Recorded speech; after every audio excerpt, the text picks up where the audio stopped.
अस्सलाम वालेकुम व्यूवर्स, मैं मोहम्मद अफान शेख। जैसा कि आप देख सकते हैं इस वक्त मैं गोल्ड ब्लॉक पे खड़ा हुआ हूँ और गोल्ड ब्लॉक के अंदर ये जो लोग आते हैं विजिट करते हैं उन लोगों को पता है गोल्ड ब्लॉक की कौन सी जगह पे मैं खड़ा हुआ हूँ इस वक्त। और बिल्कुल इस गोल्ड ब्लॉक के बिहाइंड अगर मैं देखूँ जहाँ मेरा एक कैमरा इस वक्त जा रहा है, यहीं पर ही मैंने अपना 1877 के पहले प्रोजेक्ट की बुनियाद रखी थी और पहले प्रोजेक्ट का काम शुरू किया था। और फिर इसी तरीके से व्यूवर्स अगर मैं आप लोगों को दिखाऊं तो यहाँ पर ये पहले एक दीवार हुआ करती थी और वो दीवार 50 फीट के रोड पर चल रही थी। ये 50 फीट का रोड है आपके सामने। और गाय बगाए टाइम टू टाइम जो है वो बिल्डर ने जो है माशाल्लाह से इस पूरे ब्लॉक को एक कर दिया और एक सिमिलर बना के रख दिया इसको। यानी एक पूरी यूनिटी कमेटी बना दिया है इसको। तो अब ये गोल्ड ब्लॉक पूरा गोल्ड ब्लॉक कहलाता है। अब एक्सटेंशन कौन सा है हमें नहीं पता। हाँ, हो सकता है एक्सटेंशन अब वो पीछे की तरफ हो, जहां पर जो है 2400 की सीरीज चल रही है और फिर वो 3500 की तक जो है सीरीज आ रही है। जैसा कि आप देख सकते हैं ये सिलानी वालों की मस्जिद बन रही थी और ये अब पूरी तकमील तक पहुंच चुकी है।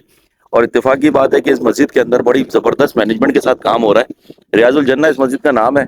और माशाल्लाह से बहुत पायदारी काम इसका हो रहा है। और जिस तरह बुनियादें मैंने आप लोगों को दिखाई थी जब इसकी दीवारें खड़ी हो रही थी, तो उस हिसाब से माशाल्लाह जितना ज़बरदस्त ये काम हो रहा है उसी तरीके से माशाल्लाह से ये लोग आगे बढ़ रहे हैं। और बहुत प्रॉपर तरीके से 5 वक्त नमाज यहाँ पर होती है, तरावियों का एहतमाम हो रहा है यहाँ पर।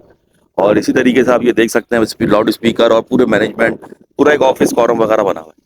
ये जो आप प्लॉट देख रहे हैं इस वक्त व्यूवर्स, यहाँ पे मैंने तायरा बाजी का आज से 2 साल पहले काम किया था। ये फाउंडेशन 2 साल से बिल्कुल अपनी असल हालत में खड़ा हुआ है इस वक्त। जिस तरीके से ये मैंने काम किया था उसी हालत में ये अल्हम्दुलिल्लाह अभी तक खड़ा हुआ है। और इसकी भरपूर कॉम्पैक्टिंग के लिए भी हमने 6 महीने के बाद इसके अंदर जो है हमने इसका कच्चा किया था और इसके अंदर सुइरिज की लाइन डाली थी। उसका रीज़न भी मेन यही था कि कल को फर्श बैठता है और ज़मीन ऊपर नीचे होती है, तो उससे आपके फर्श में फाउंडेशन में कोई फ़र्क ना पड़े। क्योंकि जब ऊपर से पानी जाता है तो फाउंडेशन में मिट्टी जो है वो अपनी जगह बनाती है और फिर साइडों से फाउंडेशन फटता है, क्रैक आता है। अल्हम्दुलिल्लाह ऐसा कुछ भी इस फाउंडेशन के साथ नहीं है। और बराबर में भी आप देख सकते हैं कि इसके ये प्लॉट अब बन चुका है और काफ़ी घर अब तो यहाँ बन चुके हैं। जब मैं यहाँ पे काम कर रहा था उस वक्त शायद ये एक सामने फैजान भाई का जो घर है ये आप देख रहे हैं, यही एक घर था। और इसके अलावा कोई और घर नहीं था जब मैंने इसका फाउंडेशन बनाया था और तकमील की थी। तो उस वक्त ये वाले प्लॉट जो है इसके पीछे वाला जो प्लॉट है उसका काम शुरू हो चुका था जो इन्होंने किया था। अच्छा, इसी के साथ ही ये 1100 की और 1000 की सीरीज़ है। इस प्लॉट का नंबर जो है वो 1061 है। और इसका काम मैंने किया माशाल्लाह से। आप देख सकते हैं इस वक्त ये ज़मीन से कितना उठा के हमने बनाया था। और उसका मेन रीज़न यही था कि रोज़ रोज़ रोने से बेहतर है कि इंसान एक बार रो ले और एक बार अच्छा काम ऐसा कर दे जिससे जो है पता लगे कि हाँ भाई काम किया है। तो जिन्होंने ये फाउंडेशन देखा, मेरा काम देखा, उन्होंने मुझे सराहा। आज अल्हम्दुलिल्लाह जिस तरह मेरे गाय बगाए मेरे क्लाइंट मुझे रिवर्स होकर मुझे काम दे रहे हैं और मुझे अपने एतमाद का इजहार करते हैं, उसी तरीके से अल्हम्दुलिल्लाह सुम्मा अल्हम्दुलिल्लाह मैं भी अपनी पूरी कोशिश कर रहा हूँ कि मैं अच्छे से अच्छा काम करके और अपने काम में जिद्दत पैदा करके और उसको और ज़्यादा मोटिवेट करके मैं आप लोगों को करके दूँ। ये आप देख सकते हैं 1109 का काम मैंने किया। यहाँ पे बाकायदा पूरी फैमिली इस वक्त रह रही है, रिहाइश पजीर है अल्हम्दुलिल्लाह सुम्मा अल्हम्दुलिल्लाह। यहाँ का काम आप देख सकते हैं कितना बेहतरीन काम हमने किया था और पूरा घर ये फिनिश करके हमने दिया अल्हम्दुलिल्लाह। और माशाल्लाह से वैसे तो काम मालिक ने किया, लेकिन अब यहाँ पर जो है लोग ज़ाहिर बात है रिहाइश के लिए अपनी मर्जी से भी कुछ चीज़ें लगाते हैं। तो ये काम आप देख सकते हैं, ये कंस्ट्रक्शन आप देख सकते हैं बाकायदा ये मेरे अपने हाथ का काम है। और इसी तरीके से ये फाउंडेशन भी अल्हम्दुलिल्लाह मेरे हाथ का काम है। तो व्यूवर्स इसकी चुनाइयों का काम शुरू हो चुका है। आज 15वां रोज़ा है और हमें तायराबाजी की तरफ से एक इंस्ट्रक्शन थी। और जैसा कि आप लोगों को मालूम है गाय बगाए मैंने तायराबाजी का काफ़ी नाम लिया। आप लोग भी काफ़ी जानते होंगे, जो लोग मुझसे अटैच हैं उनको पता होगा कि जो है वो तायराबाजी का मैंने ये प्लॉट बनाया था 1061।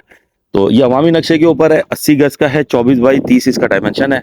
और इसके जो तरीक़ेकार है वो ये है कि ये वाला जो एरिया है ये ड्राइंग रूम एरिया है और ये हमने 12 फीट तकरीबन इसकी लेंथ जो है वो हमने छोड़ी है और ये कार पोर्च एरिया है। और इसी तरीके से इसी के साथ ही ये सहन हमने बनाया था और इस सहन के साथ ही हमने यहाँ पर पीछे की तरफ जो है किचन रखा है ओपन। और यहाँ पर हम डोर देंगे और ये बन जाएगा एक बेडरूम। और इसी तरह एक आर्च के लिए हम यहाँ पे जगह छोड़ेंगे ताकि 6 फीट की जगह के अंदर ये पूरा कमरा जब ये सिमिलर करना चाहें तो एक कर लें और जब ये चाहें सेपरेट तो ये सेपरेट हो जाए। तो ड्राइंग रूम को और इस बेडरूम को ये एक कर देंगी।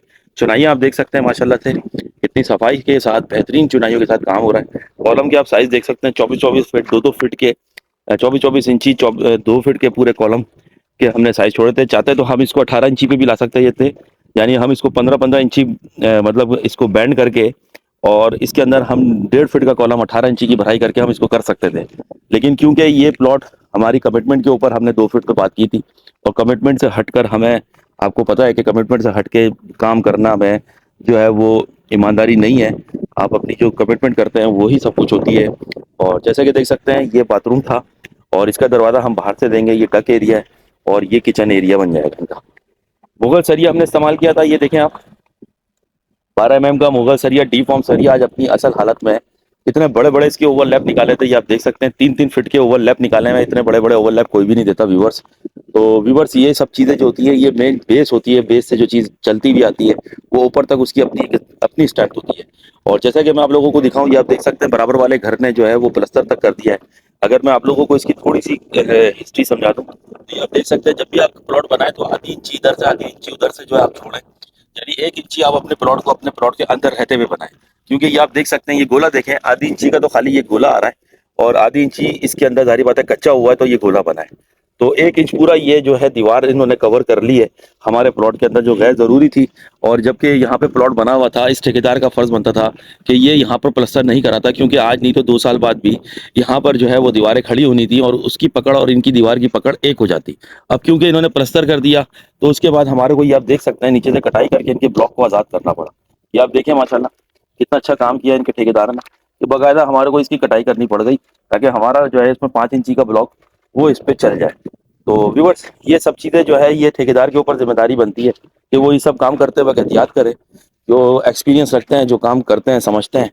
अच्छा, कॉर्नर वाला जो प्लॉट होता है उसकी तो आप साइडे प्लास्टर कराएं, क्योंकि वो तो कॉर्नर का प्लॉट होता है, उसमें तो साइडे प्लास्टर कराना जो है वो एक तरह से समझ लें कि मजबूरी भी होता है। लेकिन इस तरह के जो सेंटर में प्लॉट आ रहे हैं उनकी साइडों में प्लास्टर जब आप करा रहे हैं तो आप बेसिकली देखेंगे आधी इंची 1 इंची आपने यहाँ से खा लिया, 1 इंची आपने दूसरे का प्लॉट खा लिया, यानी 2 इंची आपने दूसरे के प्लॉट की खा ली है।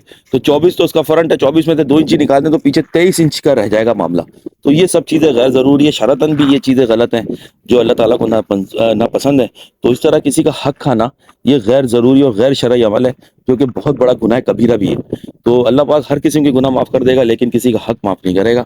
तो इस चीज़ को भी मद्देनजर रखते हुए हमें अपने कामों को स्टार्ट करना चाहिए। बहरहाल हमारी इनके ठेकेदार से बात हुई है, उन्होंने हमें बोला कि अफान भाई जैसा आप सेटिंग करना चाहते हैं वैसे आप सेटिंग कर लें, जितनी कटाइयाँ आपने करनी है आप कर लें, कोई इशू नहीं है, हम आपको जो है इसका जो भी है रीइंबर्समेंट कर देंगे। तो व्यूवर्स ये काम इस वक्त स्टार्ट हो चुका है तायराबाजी का अल्हम्दुलिल्लाह। 2 साल से ये फाउंडेशन के लिए वो वेटिंग में थी। हर इंसान की अपनी मजबूरी, अपने मामलात हैं। उस वक्त उनके पास पैसे थे, उस वक्त हमने उनसे फाउंडेशन बनवा लिया था। लेकिन अब जाए गाय बगाए जिस तरीके से जो है इस वक्त वो हमें काम देंगी, हम आगे काम लेके चलेंगे। ये सारी मोटिवेशन भी हमने उनकी की ताकि जो है उनके अंदर जो है वो एक जस्तजू हो। तो 6 महीने से हमारी बातचीत चल रही थी, अल्हम्दुलिल्लाह सुम्मा अल्हम्दुलिल्लाह। अब उनके मामलात कुछ ऐसे हुए कि उन्होंने कहा कि अफान भाई ठीक है, गो अहेड है हमारी तरफ से, आप अपना वर्क शुरू करें। तो व्यूवर्स ये सब चीज़ें दिखाने का मकसद मेरा यही होता है कि हर चीज़ मैं दिखाता हूँ। मैं वाहिद वो ठेकेदार हूँ इस वक्त अल्हम्दुलिल्लाह सुम्मा अल्हम्दुलिल्लाह इस वक्त नॉर्थ टाउन रेजिडेंसी के अंदर, जिसका काम भी आप लोगों के सामने है और जो काम कर रहा होता है तो वो अपना काम भी दिखा रहा होता है। और मेरी रिहाइश भी है, मेरा ऑफिस भी है, जाहिर बात है यहाँ पर हमारी इन्वेस्टमेंट है, करोड़ों रुपए अल्हम्दुलिल्लाह हम लोगों के अपने लग गए हैं यहाँ पर। और यहीं पर ही समझ लें कि हमारी सारी ज़िंदगी की कमाई पूंजी सब यहीं पर ही हमने GFS में अब लगा दी है। तो हमने तो कहीं नहीं जाना। दूसरे ठेकेदारों का तो पता नहीं है कौन कहाँ से आता है कमाने के लिए और फिर अपना काम करता है और चला जाता है। बहुत सारे यहाँ पर मसले मसाइल इस वक्त जो है वो पैदा होना शुरू हो चुके हैं ठेकेदारों के साथ। बहुत ज़्यादा उलझनें भी पैदा हो गई हैं, बहुत ज़्यादा लोग नाखुश भी हैं। कितने सारे लोगों ने मुझे छोड़कर दूसरे ठेकेदारों को काम दिया, फिर उसके बाद वो, मैं ये नहीं कहूँगा कि रोते हुए आए, लेकिन बहुत परेशानी की आलम में जब उनसे मेरा वास्ता पड़ा और मेरा सामना हुआ तो उन्होंने बताया कि अफान भाई बहुत बड़ी अफसोस और गलती हो गई हमसे कि हमने आपको काम नहीं दिया। बहरहाल ये सब चीज़ें मेरे प्लस पॉइंट में आती हैं और ये सब चीज़ें मेरा बताने का मकसद सिर्फ और सिर्फ ये नहीं है कि मैं कोई अपनी बड़ाई कर रहा हूँ। ये सिर्फ बता इसलिए रहा हूँ ताकि आप लोगों को भी अवेयरनेस हो कि जब भी कोई ठेकेदार को काम दें तो फिर उस पर पूरा एतमाद करें। क्योंकि एक ठेकेदार को काम देने का मकसद ये होता है कि आप उसके साथ एक पूरा रिलेशन बनाते हैं। ये कोई सेल परचेज तो है नहीं कि आपने 2 पार्टियों से डील कराई और आपने ठग करके अपना लाख रुपए का टोकन रखा जेब में और अपना बयाना रखा, कमीशन रखा और साइड होते चले पड़े। लेकिन ये जो मामला है कंस्ट्रक्शन का, इसके अंदर आपका जो है मौत तक का आपका उस बंदे के साथ लेन देन का मामला जुड़ जाता है अगर आप अच्छे हैं। और अगर आप बुरे हैं तो गालियों और बददुआओं के साथ आपका उससे रुखसती होती है और फिर ना ठेकेदार पनपता है और फिर मालिक भी जिंदगी भर जो है वो बस जब जब उस चीज़ को देखता है या जब जब उसके जहन में वो ख्याल आता है और वो कोसना शुरू हो जाता है और बुराइयां बददुआएं शुरू हो जाती हैं। तो इन सब चीज़ों से बचें, बहुत सोच समझ के इनिशिएटिव लें और एक काबिल एतमाद आदमी, एक अथेंटिक आदमी को अपना काम दें ताकि कल को किसी किस्म का कोई पछतावा या दुख अफसोस का सामना ना करना पड़े। तो मेरे चैनल को लाइक करें, शेयर करें, सब्सक्राइब करें। मैं मोहम्मद अफान शेख, जिस तरह गाय बगाए इसका काम आगे बढ़ता जाएगा, ऊपर की तरफ ये ब्लॉग जाते जाएंगे, मैं आप लोगों को अपडेट देता रहूँगा। मेरे साथ जुड़े रहें, इजाज़त चाहता हूँ मैं। अस्सलाम वालेकुम वरहमतुल्लाहि वबरकातुहू।